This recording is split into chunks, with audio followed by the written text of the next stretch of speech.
Hello everyone, welcome in our YouTube channel. आज का हमारा टॉपिक है भारत का भूगोल। ठीक है, आज से हम एक नया सब्जेक्ट स्टार्ट कर रहे हैं, भारत का भूगोल, ज्योग्राफी ऑफ इंडिया। तो इंडिया की ज्योग्राफी के बारे में हम क्या क्या पढ़ेंगे वो हम डिस्कस कर लेते हैं। और अभी तक आपने मेरा चैनल सब्सक्राइब नहीं किया है तो आप सब्सक्राइब कर लीजिए। और मेरे क्या बोलते हैं और भी सब्जेक्ट के जो वीडियो है उनको देखने के लिए डिस्क्रिप्शन बॉक्स में जाके आप देख सकते हैं। हमारे यूट्यूब चैनल में आपको सारे वीडियो मिल जाएंगे। हमारे टेलीग्राम चैनल से भी आप जुड़ सकते हैं, उसका भी लिंक हमारे डिस्क्रिप्शन बॉक्स में दिया गया है, जिसमें जाकर आप जो है डेली हमारा क्विज़ चलते रहता है, उसमें आप भाग ले सकते हैं। चलिए अब हम स्टार्ट करते हैं इंडिया का ज्योग्राफी। तो सबसे पहले हम देखेंगे भारत का एक इंट्रोडक्शन देखेंगे, उसकी फिर भौगोलिक स्थिति और विस्तार देखेंगे, फिर अक्षांश और देशांतर रेखाएं के बारे में जानेंगे क्या होती है ये। उसके बाद जब अक्षांश और देशांतर रेखाएं को जान लेंगे तो हम देखेंगे कि इसमें भारत की क्या स्थिति है। ठीक है, भारत में अक्षांश और देशांतर जो रेखाएं हैं उनकी क्या स्थिति है। और कर्क रेखा के बारे में पढ़ेंगे और मानक समय ये IST जो होता है ना उसके बारे में हम देखेंगे। फिर देखेंगे भारत के पड़ोसी देश कौन कौन से हैं और फिर उनकी सीमा रेखा को क्या क्या कहा जाता है। तो ये एक हमने जनरल कंटेंट देख लिया है कि क्या क्या आज हमको डिस्कस करना है आज की क्लास में। तो अब हम डिटेल में पढ़ते हैं। चलिए अब स्टार्ट करते हैं भारत का एक इंट्रोडक्शन। ठीक है, तो ये हम इंडिया के मैप से तो हर कोई वाकिफ़ ही होगा, हर कोई जानता है हमारे इंडिया के मैप के बारे में। और इसमें कितने स्टेट हैं, कितने केंद्र शासित प्रदेश है, ये सब के बारे में आज हम थोड़ा सा एक व्यू देख लेते हैं। तो राजधानी क्या है, पता है हमारी राजधानी क्या है भारत की? दिल्ली राजधानी है। इसको देखो मैप में कहाँ पे शो हो रहा है, ये यहाँ पर शो है। क्या है ये?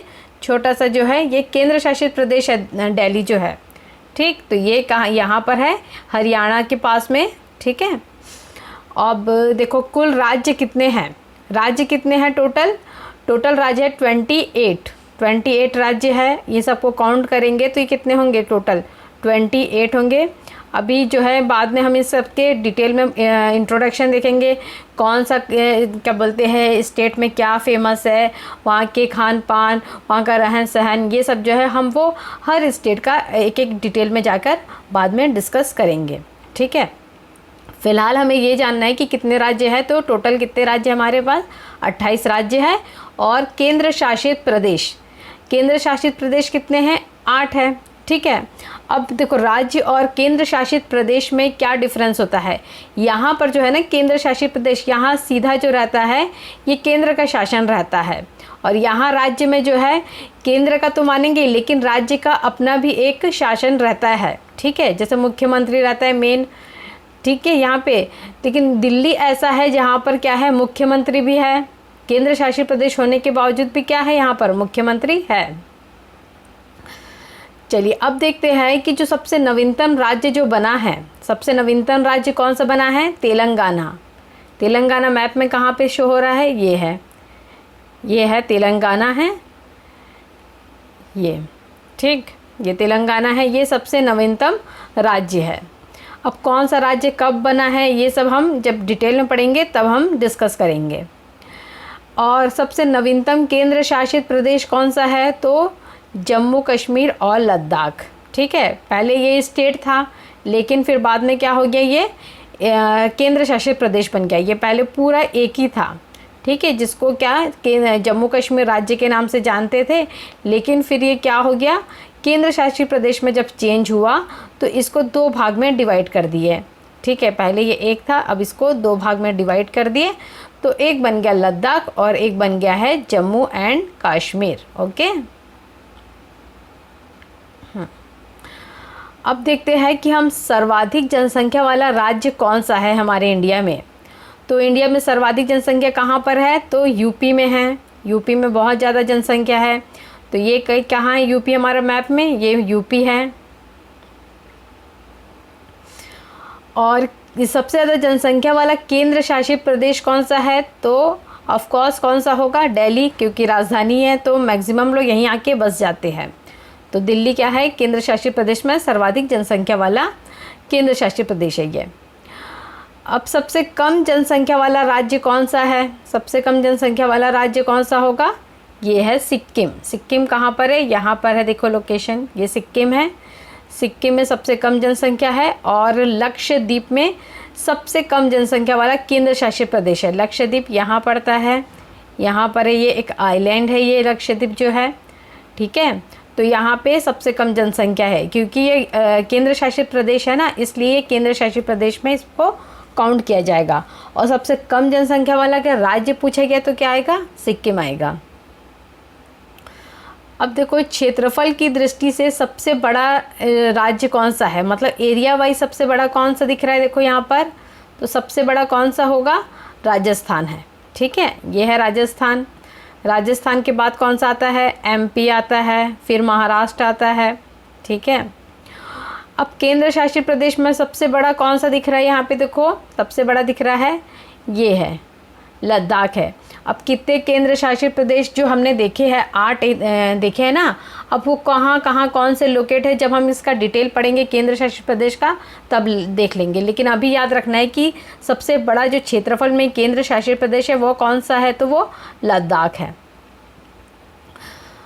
जैसे किसी किसी बुक में ना आप लोग को ये मिल जाएगा, जम्मू कश्मीर भी मिल जाएगा देखने को, क्योंकि कुछ एरिया जो है ना पीओके में चला जाता है यहाँ का, और कुछ जो है वो चाइना में चला जाता है।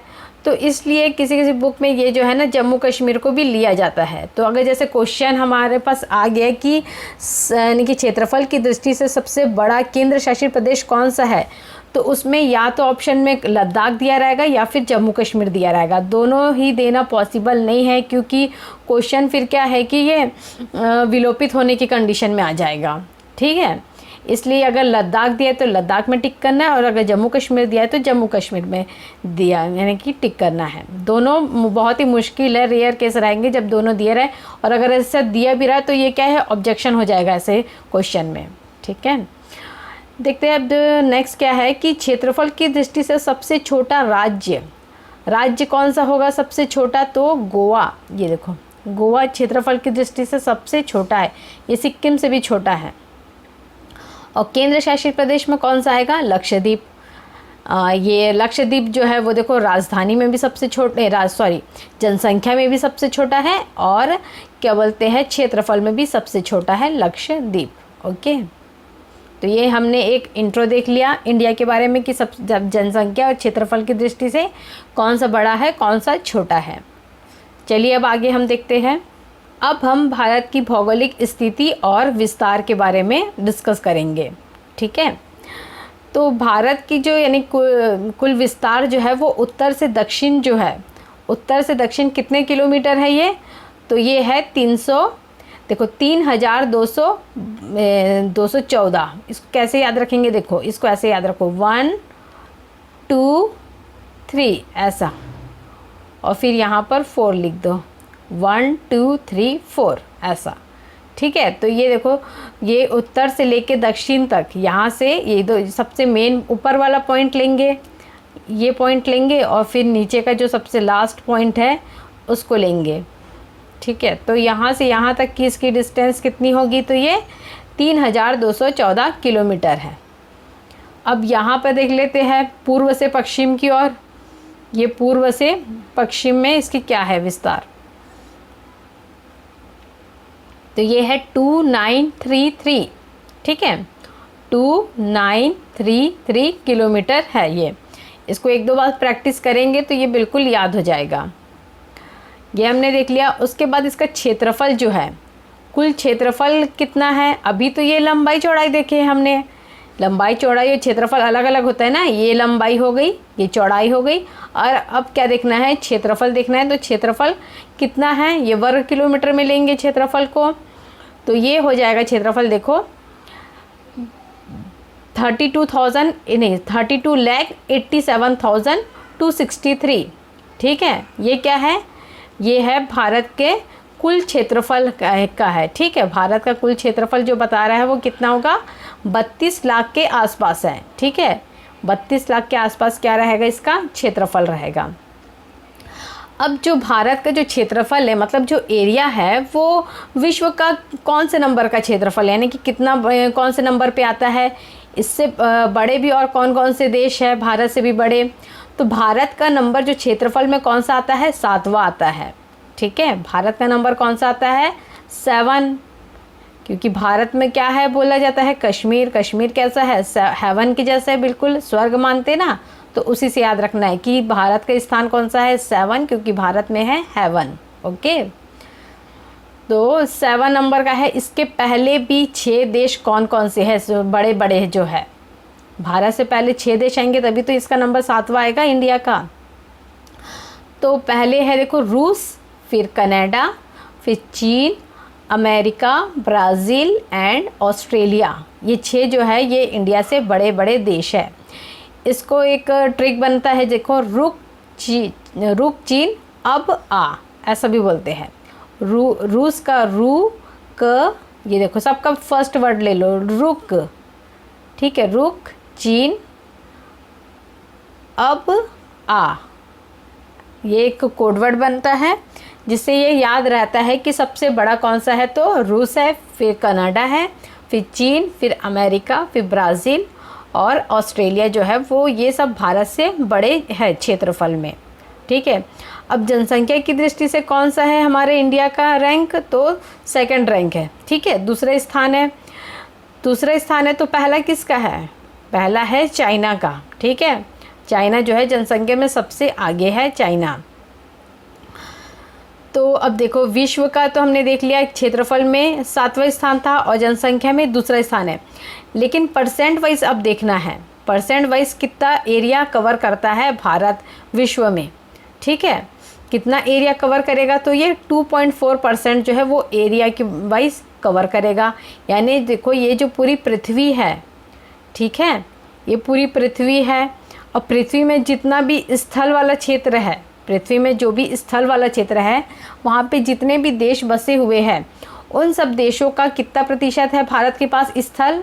भारत के पास 2.4% स्थल है। ठीक है, बाकी पूरे देश, पूरे पृथ्वी का मिला के विश्व के क्षेत्रफल का भारत में स्थलीय भाग कितना है? 2.4% है। और जनसंख्या में कितनी जनसंख्या भारत में बसी है पूरे वर्ल्ड की? देखो 17.5% जो है ना वो जनसंख्या इंडिया में बसती है पूरे विश्व की। जनसंख्या का इतना प्रतिशत भाग कहाँ पर है? तो इंडिया में बसता है। अब जो है पूरे स्थल की लंबाई देख लेते हैं। भारत के स्थल की कुल लंबाई कितने किलोमीटर होगी? ये जो स्थल वाला क्षेत्र है ना, ये ऐसा जो बना हुआ है, ये जो मतलब जो जल को टच नहीं कर रहा है वो एरिया। ठीक है, जो जल को टच नहीं कर रहा है उस एरिया के बारे में बात कर रहे हैं। तो उस एरिया का जो है क्षेत्रफल कितना है? तो वो है 15,200 किलोमीटर है। ठीक है, 15,200 किलोमीटर स्थल एरिया का है। वहीं तटीय भाग का कितना है? देखो तटीय भाग का, भारत के तटीय भाग का कितना होगा? तो ये होगा 7,516, लगभग इसका आधा समझ जाओ। ये देखिए, ये जो है ना, ये तट पे जो स्थल है, यानी कि तट पे जो स्थित शहर है जो है ना, शहर बसा हुआ जो भूमि का क्षेत्र है उसके बारे में बात कर रहे हैं। ये अंडमान निकोबार जो है वो भी आ जाएंगे इसमें, लक्षद्वीप जो यहाँ पर बसा हुआ है वो भी आ जाएगा इसमें। तो ये कुल तटीय भाग के बारे में बात कर रहा है लंबाई में। और अगर पूछा गया इसे मुख्य भूमि के तटीय भाग, मुख्य भूमि कौन सी है? इंडिया की मुख्य भूमि के बारे में जब भी बात किया जाएगा तो ये वाला एरिया जो है ना, ये प्रायद्वीपीय भारत, ये जो है उस एरिया को कहा जाएगा मुख्य भूमि। ठीक है, और अगर पूरा कहा गया है, पूरी तो संपूर्ण भारत का कहा गया, तो उसमें अंडमान निकोबार भी और लक्षद्वीप भी जो है वो कवर करेगा। ठीक, आई होप आपको अच्छे से समझ में आ गया होगा कितनी लंबाई, चौड़ाई, क्षेत्रफल और जनसंख्या के वाइज और एरिया वाइज जो है ना, यानी कि क्या क्या है इंडिया में वो हमने देख लिया। और कुल सीमा जो देख लिया, स्थल सीमा की, तटीय भाग की। तो ये आज हमने इनका भौगोलिक स्थिति और विस्तार अभी कवर कर लिया। नेक्स्ट टॉपिक अब हम देखते हैं। चलिए अब हम देखेंगे अक्षांश और देशांतर रेखा। पृथ्वी के किसी भी स्थान की भौगोलिक स्थिति का निर्धारण किससे किया जाता है? अक्षांश और देशांतर रेखाओं के द्वारा ही किया जाता है। अब ये कैसी होती है अक्षांश और देशांतर रेखाएं? देखो, जो उत्तर से दक्षिण की ओर स्थिति जो रहेगी धरातल पर, उस स्थान की उत्तर से दक्षिण की ओर, ये देखो ये उत्तर है और ये दक्षिण है, ठीक है, नॉर्थ एंड साउथ पोल। तो नॉर्थ और साउथ पोल के पास में जो खींची गई ये समांतर रेखाएं ऐसे जो बनी है देखो हॉरिजेंटल, इन्हीं को कहा जाता है अक्षांश रेखाएं, ठीक है। देशांतर क्या होती है, वर्टिकल होती है, वो हम आगे देखेंगे। तो किसी भी स्थान की देशांतर जो रहती है वो क्या बताती है, पूर्व से पश्चिम की दिशा को बताती है, ठीक है। देशांतर रेखाएं क्या बताती है, पूर्व से पश्चिम दिशा को बताती है। और जो है अक्षांश रेखाएं जो है वो उत्तर से दक्षिण जो है ना उसकी स्थिति को बताती है।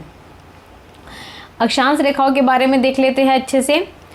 भूमध्य रेखा के समांतर होती है, ठीक है। ये कैसी होती है, देखो ये जो है ना हमारा मिड जो दिख रहा है, मिड में जो लाइन है ये क्या है, ये भूमध्य रेखा है। हमारी पृथ्वी को ये दो भागों में डिवाइड कर रही है। इसके जो ऊपरी भाग होगा इसको बोला जाता है उत्तरी ध्रुव और नीचे के भाग को बोला जाता है दक्षिणी ध्रुव, ठीक है। उत्तरी ध्रुव और ये दक्षिणी ध्रुव, ये पोल जो हो गए वो हो गए। अब ये पूरा जो आर्क है ना, ये आधा जैसे ये आर्क है तो ये होगा उत्तरी गोलार्ध और ये वाला आर्क होगा दक्षिणी गोलार्ध, ठीक है। दो भाग में डिवाइड हो गया, ऊपर का उत्तरी है, नीचे का दक्षिणी है। अब भूमध्य रेखा के ही 23.5 जो है ना डिग्री, जो 23.5 डिग्री जो बना रहा है रेखा, उसका नाम क्या है, कर्क रेखा है। और उसी प्रकार भूमध्य रेखा से नीचे आने पर 23.5 डिग्री पे एक और रेखा मिलती है हमें, उसे क्या कहा जाता है, मकर रेखा कहा जाता है, ठीक है। तो हमारा इंडिया कहाँ पर है, हमारा इंडिया जो है वो यानी कि यहाँ पर आता है जिसमें मकर रेखा क्रॉस करती है हमारे इंडिया को। तो हमारा इंडिया जो है वो उत्तरी गोलार्ध में आता है, ठीक। भूमध्य रेखा को क्या माना जाता है, इसका ये जो है ना देखो ये 0 डिग्री माना जाता है।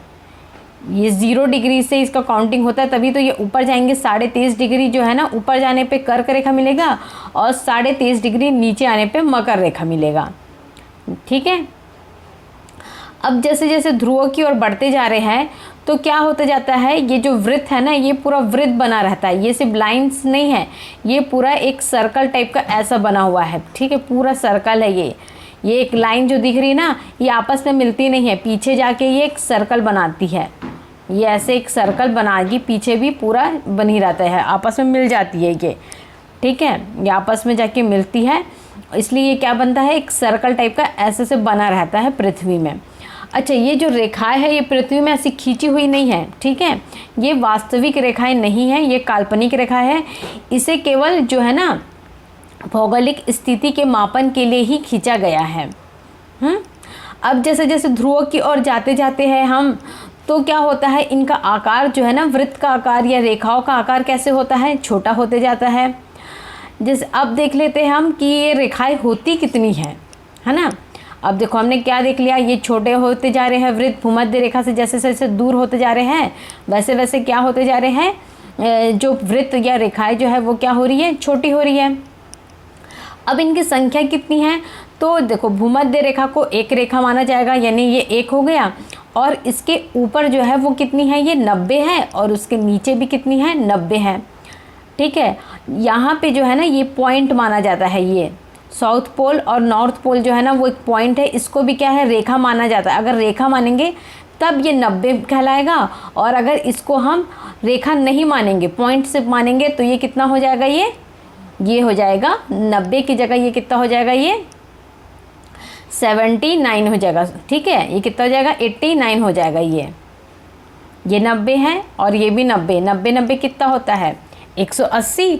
और अगर इसको भी मिला लेंगे तो कितना हो जाएगा, ये 180 और एक प्लस 1 कर देंगे तो कितना हो जाएगा, 181 हो जाएगा, ठीक है।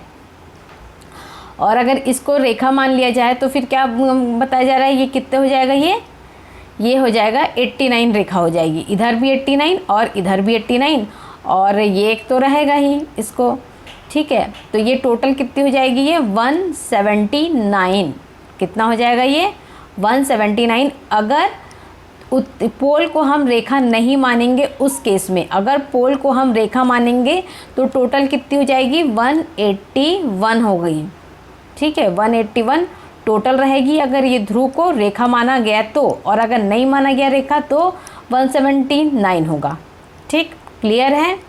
इसके बारे में और देख लेते हैं हम कुछ पॉइंट। अब जैसे मैंने बताया कि जो अक्षांश रेखा है वो क्या है, काल्पनिक रेखा है, ठीक है, काल्पनिक रेखा है। साथ ही इसकी दूरी कितनी है, ये देखो 1 डिग्री जो रहती है। भूमध्य रेखा को हमने 0 डिग्री माना है, तो 0 डिग्री से जैसे ऊपर जाएंगे दूसरी रेखा मिलेगा तो उसको हम बोलेंगे 1 डिग्री।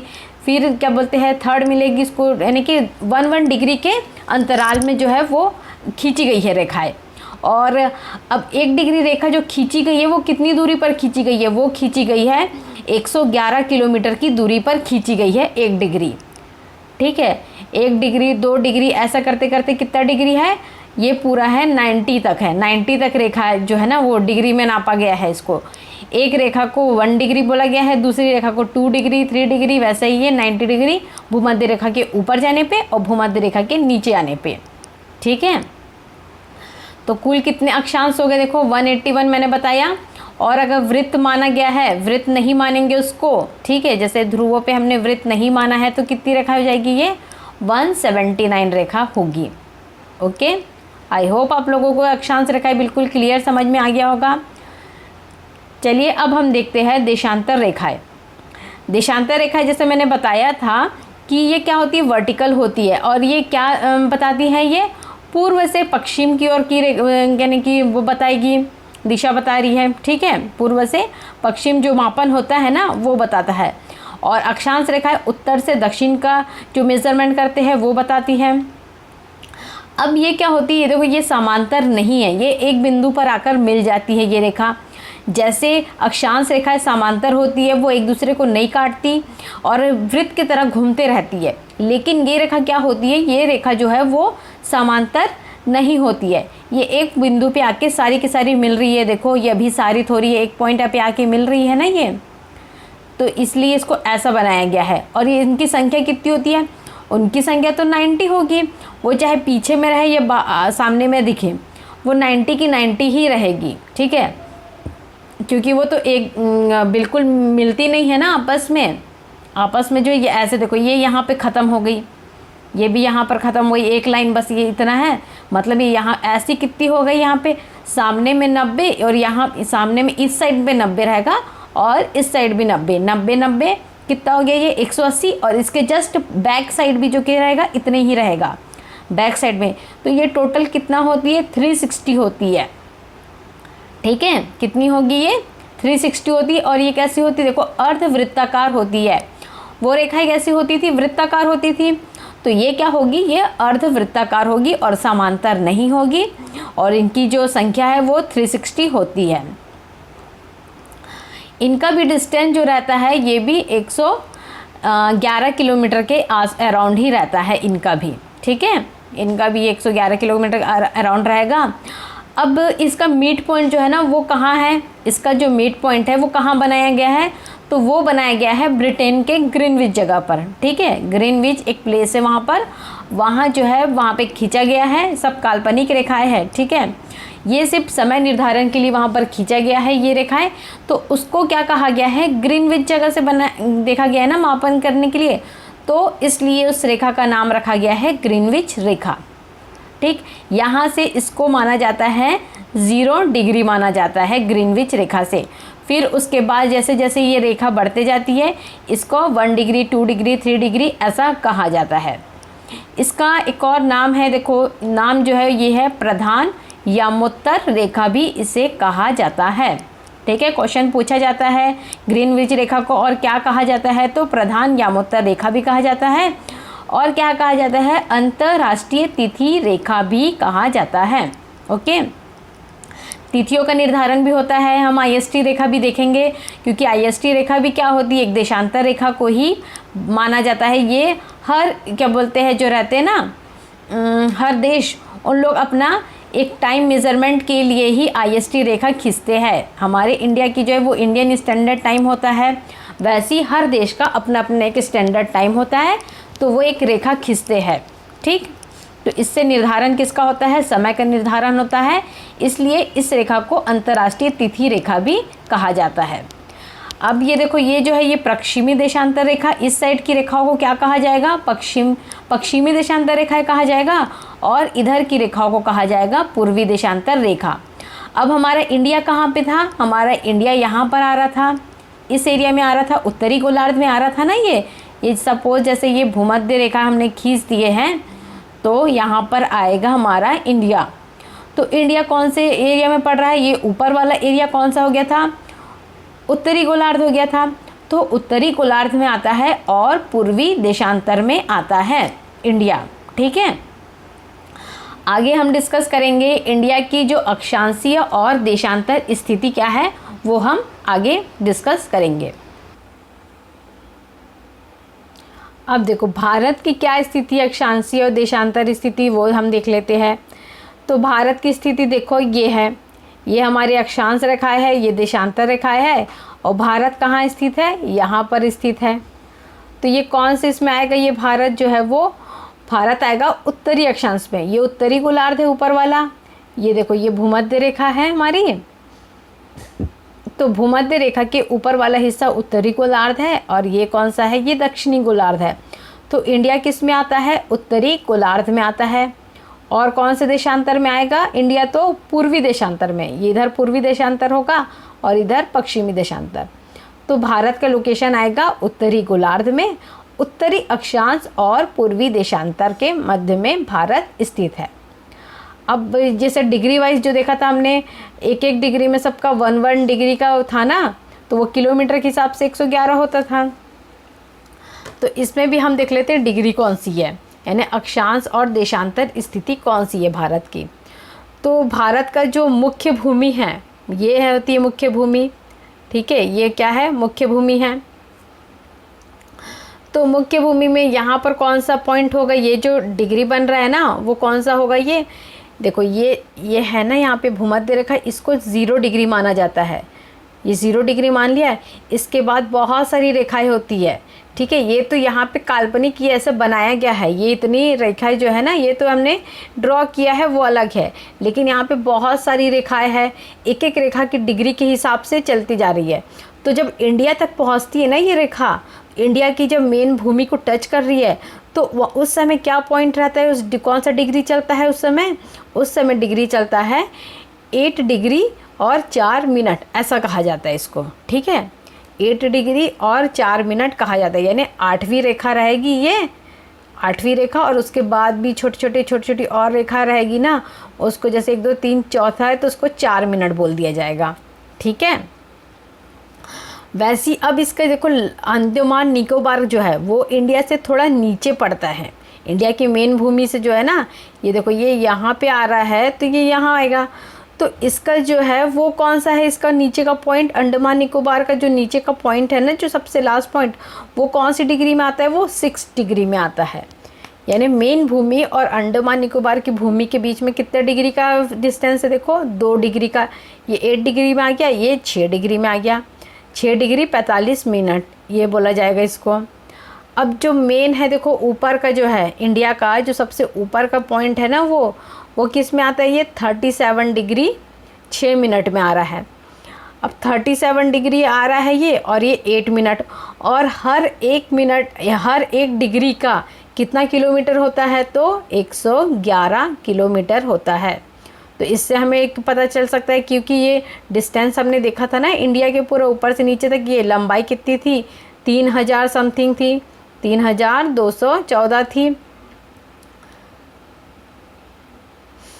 ये हो गया। तो ये डिग्री के हिसाब से मापा जाता है। और ये देखो यहाँ पर जो आ रहा है इधर से जो आ रहा है वो क्या है? ये 68 डिग्री 7 मिनट। इसको कैसे याद रखेंगे? देखो पहले 6 7 8, ठीक है। और यहाँ देखो 3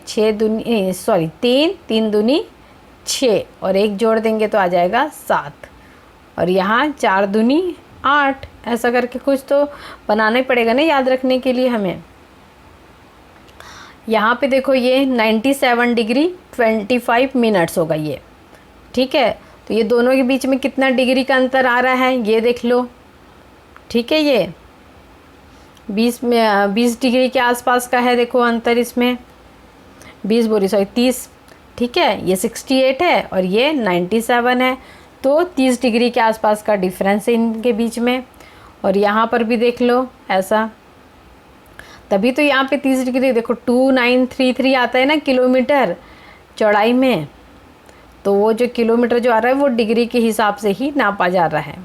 ठीक, तो ये देशांतर और ये अक्षांश जो स्थिति है, ये क्वेश्चन पूछा जाता है एग्ज़ाम में, इसलिए इसको अच्छे से याद रखना है। मैप ड्रॉ कीजिए, मैप ड्रॉ करने के बाद ये स्थिति जो है 3-4 बार आप इसको लोकेट कीजिए। जैसे ये 6, 7, 8 ऐसे याद कर लो। 4 दूनी 8 हो गया है, 3 दूनी 6, फिर ये +1 7 और ये 97 और ये 25। और अगर ये याद नहीं हो रहा है, अगर ये याद कर लिए हमने लंबाई चौड़ाई, तो थोड़ा हिंट हो जाएगा, क्योंकि हर एक डिग्री में कितना होता है हमने देखा था, हर एक डिग्री में होता है 111। ठीक है, 111 किलोमीटर होता है, तो उस हिसाब से हम भी नोट कर सकते हैं। ठीक, तो ये हमने देख लिया अक्षांश और देशांतर स्थिति। चलिए अब नेक्स्ट देखते हैं हम।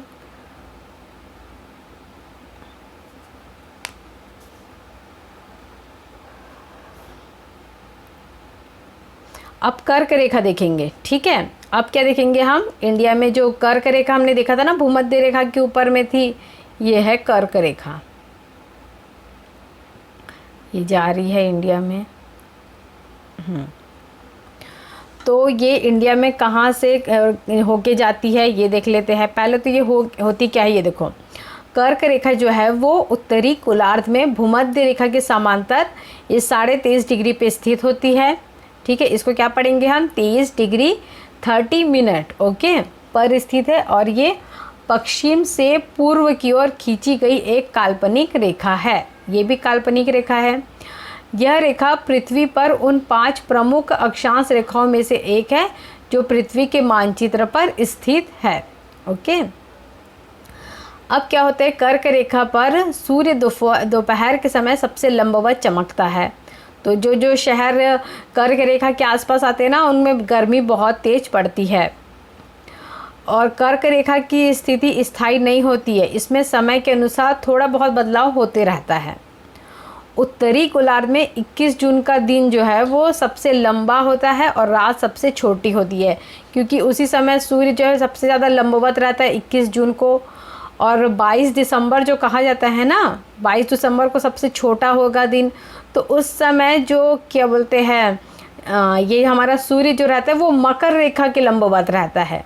ठीक है, तो जो मकर रेखा में जो देश आते हैं ना, उनके लिए 22 दिसंबर सबसे बड़ा दिन होता है। और हमारे लिए सबसे बड़ा दिन कौन सा होगा, 21 जून होता है।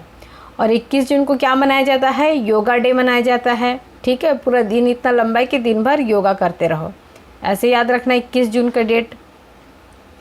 और 21 जून को ही क्या होता है, सूर्य बिल्कुल एकदम ऊपर होता है इस रेखा के, इसलिए ये क्या होता है, बहुत लंबा होता है ये दिन।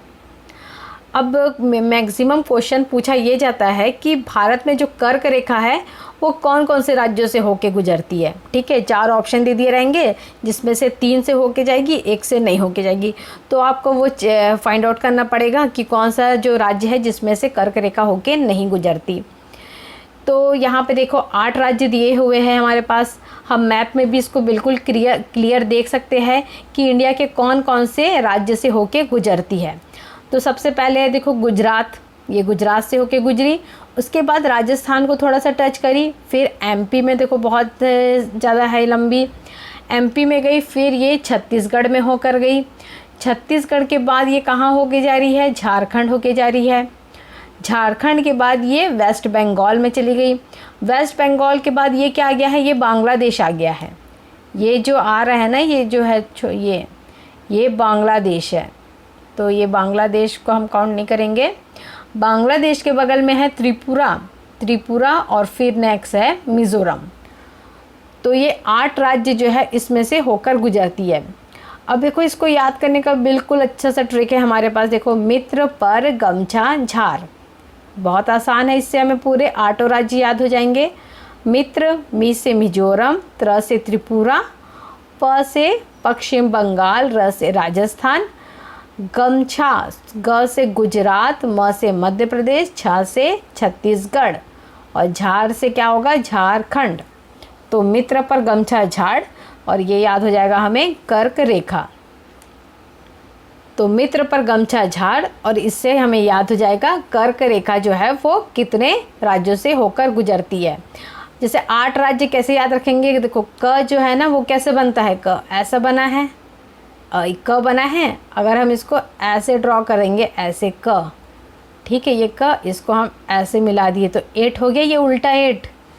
सीधा कर लो इसको ऐसा, तो ये याद रखना है कि कितने राज्यों से होके गुजरता है, 8 राज्यों से ये लाइन होके गुजरती है। क से ही बिल्कुल बन जाएगा, क को ऐसा किए और ऐसा जोड़ दिए तो ये बन गया 8। दिख रहा है ये 8 टाइप। तो 8 राज्यों से होके गुजरती है कर्क रेखा। चलिए अब देख लेते हैं आगे। मानक समय, इंडियन स्टैंडर्ड टाइम, इसमें क्या दिया हुआ है कि देखो इंडियन स्टैंडर्ड टाइम को कैसे डिफाइन किया जाता है, कैसे माना जाएगा कि भारत का स्टैंडर्ड टाइम कौन सा है। तो उसके लिए भी एक क्या किया खींचा जाता है, रेखा खींचा जाता है, ठीक है। तो इंडियन स्टैंडर्ड टाइम जो रहता है वो मध्यवर्ती देशांतर रेखा को ही माना जाता है पूरे देश की। ये जैसे हमारे इंडिया की ये है IST रेखा। तो किसी देश में किसी भी एक मध्यवर्ती देशांतर के स्थानीय समय को पूरे देश का क्या मान लिया जाता है, समय मान लिया जाता है। इसी ही क्या माना जाता है, मानक समय कहा जाता है, ठीक है। जो भी यानी कि मध्यवर्ती जो है, ये इंडिया को 2 पार्ट में डिवाइड करती है। ये रेखा मध्यवर्ती रेखा है इंडिया की, इसलिए इसी रेखा को क्या बोला गया है, देशांतर रेखा माना गया है। मध्यवर्ती देशांतर रेखा जो है ना, इसी को मानक समय रेखा माना गया है। मानक समय भी इसी, ये हर देश का ऐसे ही निर्धारण होता है। सिर्फ नॉर्थ कोरिया ऐसा देश है जहाँ पर ऐसे यानी कि ऐसे समय निर्धारित नहीं किया जाता ऐसा रेखा के द्वारा। नॉर्थ कोरिया जो है, ठीक है, नॉर्थ कोरिया में ये ऐसे IST रेखा नहीं माना जाता है। बाकी मैक्सिमम जो देश है उनमें IST ऐसे ही खींची जाती है मध्यवर्ती देशांतर रेखा को लेकर। तो यह देश के स्वीकृत मानक यामोत्तर के लिए स्थानीय माध्य समय होता है और यह हमारे स्थानों के समय के हिसाब से ही स्थानीय समय कहलाते हैं। अब जो IST है, भारतीय मानक समय की स्थापना कब हुई थी, 1 सितंबर 1947 को हुई थी, ठीक है, आज़ादी के 15 दिन के बाद। अब जो है इसका जो है वो लोकेशन जो बता रहा है वो क्या है, ये देखो 82 डिग्री 30 सेकेंड, ठीक है, sorry 30 minute, okay, 82 degree 30 minute जो है इसका लोकेशन है। यहाँ पे क्या था, हमने देखा था 68 डिग्री और यहाँ पे लास्ट क्या था 97, तो उन दोनों के बीच का क्या होगा 82। ये क्या है 82 डिग्री 30 मिनट्स, ये लाइन का जो है लोकेशन है। तो इसके पूर्व जो देशांतर रेखा है इसी को क्या बोला गया है, भारत का मानक यामोत्तर माना जाता है। अब ये रेखा कहाँ से होकर गुजरती है, तो ये रेखा जो है वो इलाहाबाद के निकट नैनी से होकर गुजरती है। ये क्वेश्चन भी पूछा जाता है। अब देखिए ये जो है इसका अब निर्धारण कैसे करेंगे, समय निर्धारण कैसे होता है वो हम देख लेते हैं। पृथ्वी जो है वो लगभग यानी 24 घंटे क्या करती है, अपने अक्ष पे घूमती है। 24 घंटे में वो पूरा एक चक्कर अपनी परिक्रमा पूरी करती है अपने ध्रुव पर, ठीक है। अपनी जो धुरी करती है वो 360 डिग्री घूमती है एक, और इसको कंप्लीट करने में उसको कितना टाइम लगता है, 24 घंटे का समय लगता है पृथ्वी को। पृथ्वी जो है अब वो 24 घंटे में 360 डिग्री घूमती है, मतलब वो 1 घंटे में कितने घूमेगी, कितना देर टाइम घूमेगी वो, तो देखो वो घूमेगी 15 डिग्री घूमेगी। 1 घंटे में 15 डिग्री, तभी तो 24 घंटे में 360 डिग्री घूमेगी। ये इसको इससे डिवाइड कर दिए तो हमें निकल गया कि 1 घंटे में 15 डिग्री वो घूमती है। तो इसका मतलब 4 मिनट में वो 1 डिग्री घूमेगी। ये 4 मिनट में कैसे, क्योंकि 60 मिनट में 1 घंटे में 15 डिग्री, तो 60 मिनट हो गए। 60 मिनट में 15 डिग्री, तो 4 मिनट में 1 डिग्री घूमती है। अर्थात डिग्री जो है वो देशांतर दूरी तय करने में कितना समय लेती है, 4 मिनट का समय लेती है। तो देशांतर जो है क्या ना, 15 डिग्री देशांतर वो कितने में आएगा, 1 घंटे का अंतराल होता है 15 डिग्री। अब हमको मेन क्या देखना है, यहाँ से यहाँ तक के कितने डिग्री का अंतर हो रहा था, कितना 30 डिग्री का अंतर हो रहा था। अब यहाँ से हम यहाँ जा रहे हैं, यहाँ से यहाँ तक जा रहे हैं तो कितना डिग्री का अंतर हो रहा है, 15 डिग्री का अंतर हो रहा है, और यहाँ से यहाँ गए तो कितने डिग्री का अंतर होगा, 15 डिग्री का अंतर होगा। देखो समझ में नहीं आ रहा है आपको तो मैं बता रही हूँ फिर से। देखिए ये 68 डिग्री था यहाँ पर, यहाँ 68 डिग्री हो गया हमारा। यहाँ पर ये लाइन जो आ गई ये हो गया 82 डिग्री, और ये हो गया हमारा 97 डिग्री। ये 3 डिग्री एकदम हमको याद रहेगा, ये 68 डिग्री, ये 82 और ये 97। अब ये दोनों के बीच का लगभग कितना डिस्टेंस है, तो ये होगा 15, ठीक है। इनका लगभग 15 डिग्री और इनका भी लगभग कितना हो गया, 15 डिग्री। तो 15 डिग्री में कितने घंटे का अंतर हो रहा है, 1 घंटे का अंतर हो रहा है। यानी सोचो थोड़ा थोड़ा थोड़ा करते करते 1 घंटे का अंतर हो जाता है। मतलब यहाँ से लेके पूर्व से लेके पश्चिम तक के पॉइंट में कितना डिग्री का, यानी कि कितना डिग्री का अंतर हो रहा है, 30 डिग्री का। मतलब 2 घंटे का अंतराल हो रहा है।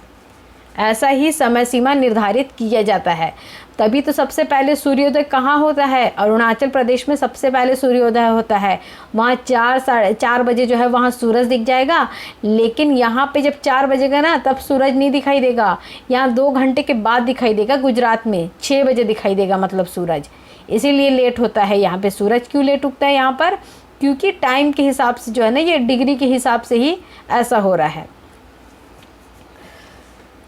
अब देखिए ये जो है हमारा भारतीय समय की जो अंतर्राष्ट्रीय मानव समय जो है वो किससे तुलना की जाती है, इसकी ग्रीनविच मीन टाइम जो है। ग्रीनविच टाइम हमने देखा था, देशांतर रेखाओं का मिड पॉइंट जो रहता है, तो उसी से तुलना की जाती है। अब वो कहाँ पर थी, वो तो इंग्लैंड में थी।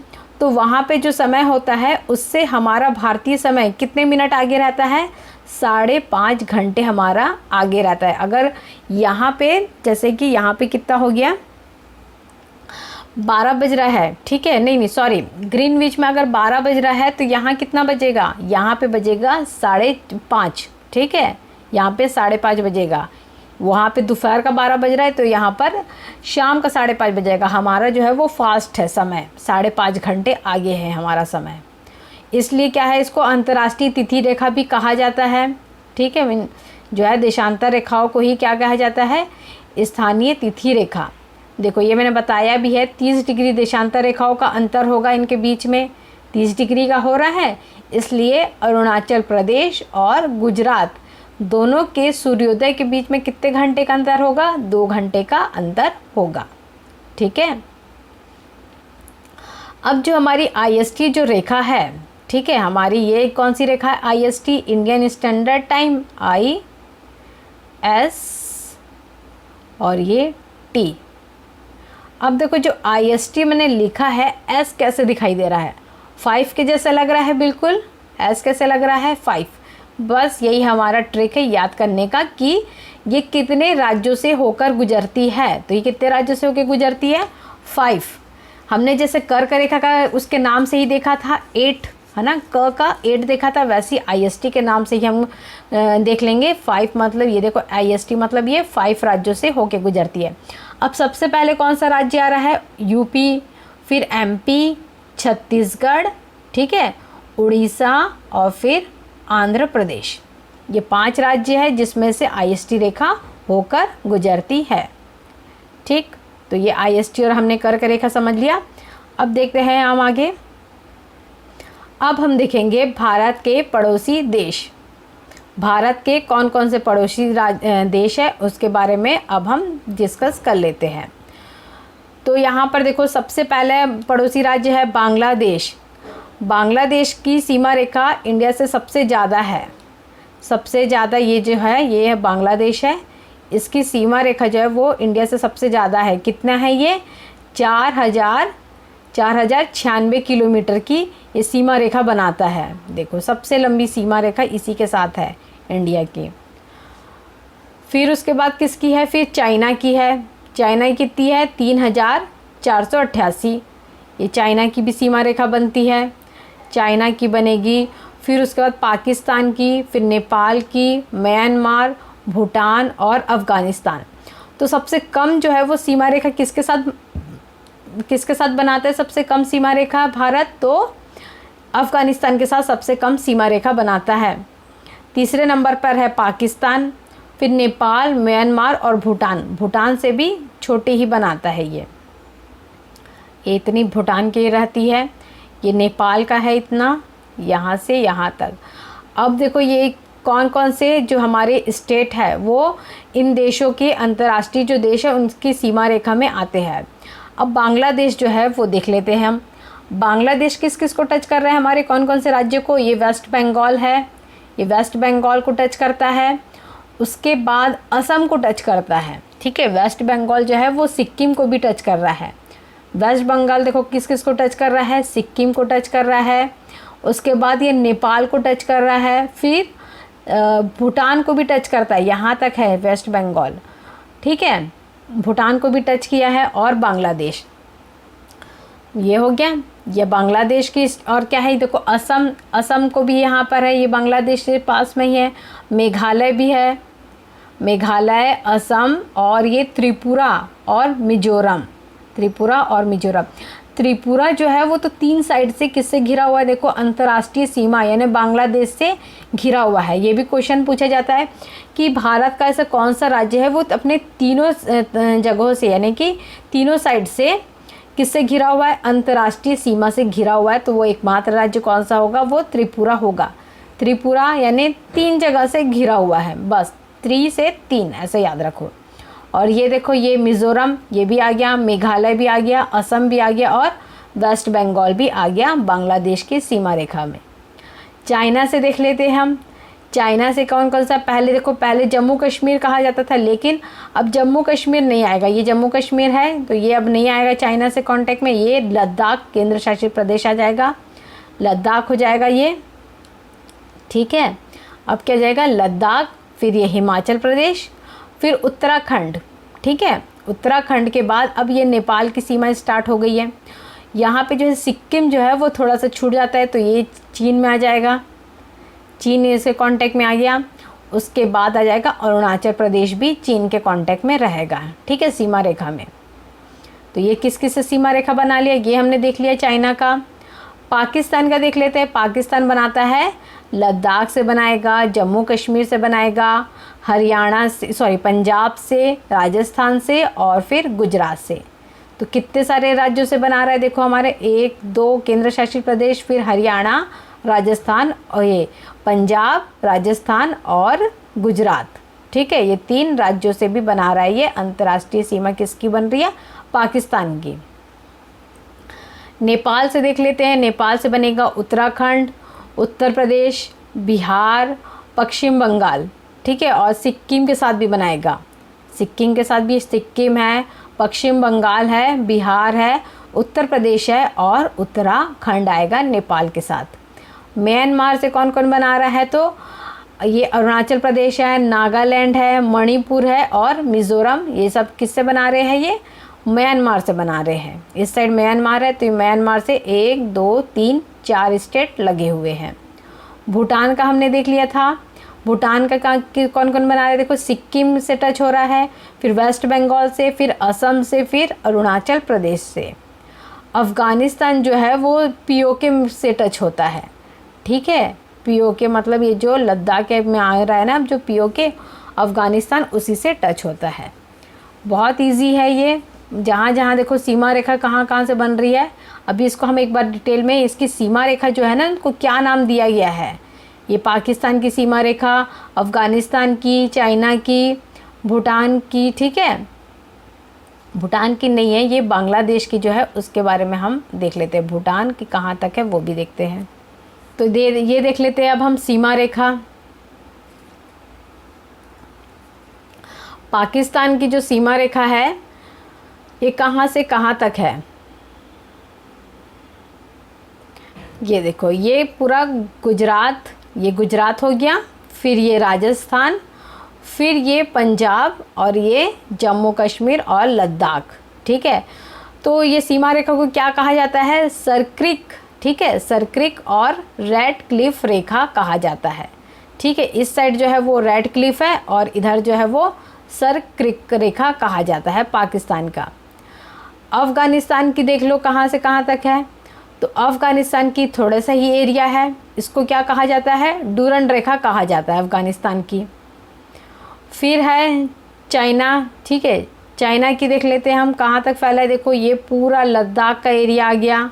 फिर ये क्या कहते हैं, हिमाचल प्रदेश, उत्तराखंड, ठीक है। फिर यहाँ तो नेपाल है, ये सिक्किम को टच किया। फिर अरुणाचल प्रदेश को टच किया चाइना की बॉर्डर ने। इसका नाम है मैकमोहन रेखा। चाइना की रेखा को क्या बोलते हैं, बॉर्डर की रेखा को मैकमोहन रेखा कहा जाता है, जो इंडिया से टच किया है। भूटान की देखो, भूटान की कहाँ पे है, देखो ये सिक्किम, वेस्ट बंगाल, असम और अरुणाचल प्रदेश, ये 4 राज्यों को टच कर रहा है भूटान की सीमा, ठीक है। इसका नाम नहीं पूछा जाता। मेन जिसका पूछा जाता है वही हम बता रहे हैं यहाँ पर। अफ़गानिस्तान का डूरंड, पाकिस्तान का पूछा जाता है रेड क्लिफ, ठीक है। और यहाँ जो गुजरात और राजस्थान से टच है वो क्या है, सर्किक रेखा है। चीन का जो है वो मैकमोहन रेखा है। भूटान की रेखा का नहीं पूछा जाता। नेपाल की सीमा रेखा यहाँ से यहाँ तक है नेपाल की, ठीक है। म्यांमार जो है वो देखो ये अरुणाचल प्रदेश, ठीक है, नागालैंड, मणिपुर और मिज़ोरम, यहाँ तक है म्यांमार की। तो ये किससे अलग होता है, यानी कि बीच में क्या है, ये हिमालय की ही जो है ना श्रृंखला, उसी को कहा जाता है अराकन की पहाड़ी कहा जाता है। उसी से ये अलग हुआ है म्यांमार और इंडिया, ठीक है, इस पहाड़ी से। और यहाँ एक नदी बहती है, इरावदी नदी, ठीक है, वो भी इनको अलग करती है। बांग्लादेश की सीमा रेखा देखो, ये बांग्लादेश है, ये इसकी सीमा रेखा खींची गई है। इसको भी क्या कहा जाता है, रेड क्लिफ रेखा कहा जाता है बांग्लादेश के भी। ये किस किस को टच कर रहा है, वेस्ट बंगाल, असम, मेघालय, त्रिपुरा और मिज़ोरम, ठीक है, ये सबको टच कर रहा है बांग्लादेश। अब श्रीलंका और इंडिया के बीच की जो है ना, उसको क्या बोला जाता है, पाक जल डमरू मध्य।